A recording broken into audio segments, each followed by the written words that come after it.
Magandang hapon sa ating mga kababayan at alam niyo po ating mga kababayan yung mga tauhan ng ating butihing Major Edsel Ibasco ay nag-checkpoint dyan po sa kahabaan po ng Phase 2 Bagong Silang, Caloocan ating mga kababayan.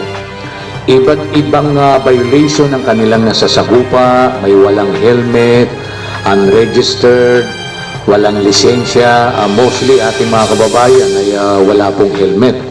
Hindi nila alam na kaya ginagawa nitong ating mga kababayan na kapulisan ay para sa safety po nila. At gayon din yung mga ibang walang lisensya ay mahirap po yan, lalo't wala po kayo lisensya. Paano kung nabangga po kayo? Di wala po kayong kalaban-laban. Alam niyo po ating mga kababayan, napakaganda po ng ginagawa ng ating kapulisan dito sa Bagong Silang, Caloocan.